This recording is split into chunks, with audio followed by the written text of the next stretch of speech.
Magandang hapon mga kabakyard. Afternoon routine sa ating munting manukan. Punta tayo sa ating backyard. Tara, pasok tayo sa ating munting manukan.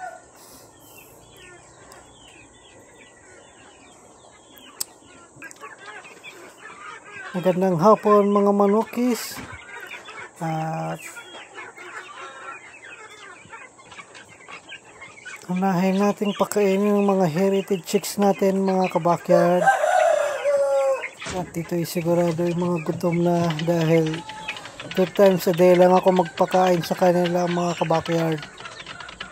Umaga lang po at hapon. Pasensya na pala mga kabakyard, medyo madaling mangkuha dito sa part na to dahil against the sunlight.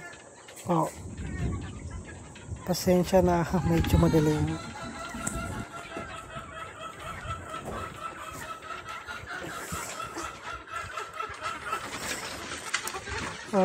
Ito mga ating mga rare chicken at siguradong gutom na dahil nagsisili para na pakainin naman natin sila, pati ang ating mga adopted native chicken natin.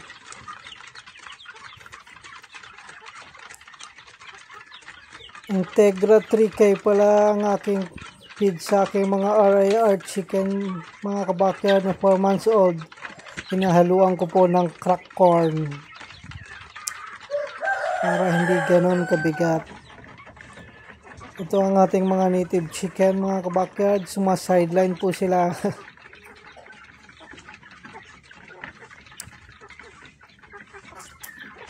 Ayan po sila at naghahanap ng makakain. Sumasideline sa mga natatapon na feeds galing sa RIR chicken.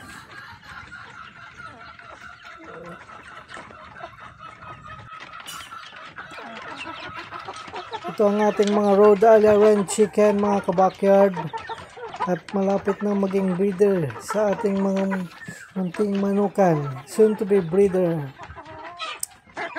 4 months old. At ito naman ang ating mga sisiw na 1 month old mahigit, light sausage at barred plymouth rock, soon to be breeder din po ito mga kabakyard sa ating munting manukan. Medyo matagal-tagal pa siguro pero balang araw. Ito naman, painumin naman natin pagkatapos nilang kumain.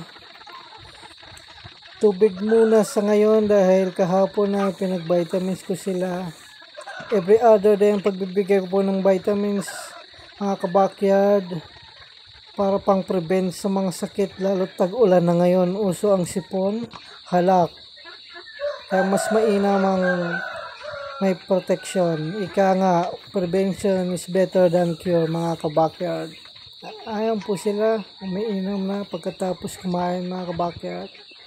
Rhode Island red chicken, 4 months old, soon to be breeder.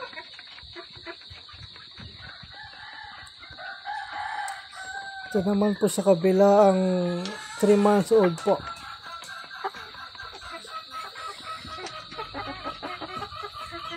Ayan po sila mga kabakyard, tapos na kumain at uminom.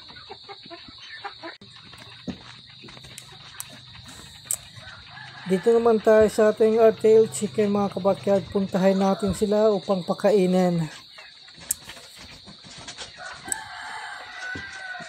Good afternoon RTL chicken, it's feeding time. Pakainin natin ang ating mga RTL chicken. H&M po ang breed nito mga kabakyard. 15 heads lang din po. Chicken layer mash ng Unifeeds gamit kong feeds sa aking mga RTL mga kabakyard. At sa ngayon okay naman po ang resulta.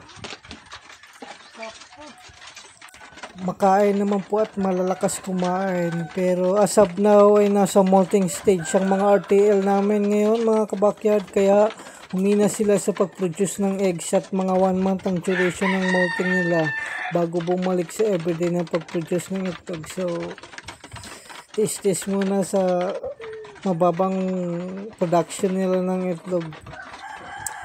Okay mga kabakyard, uwian na.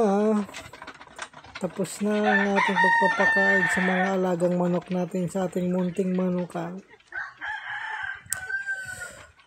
Maraming salamat mga kabakyard sa panunood sa aking munting manukan at munting pagbablog. Hanggang sa muli mga kabakyard. Thank you. Huwag niyong kalimutan mag-subscribe para sa updated kayo sa mga video na aking i-upload. Thank you mga kabakyard.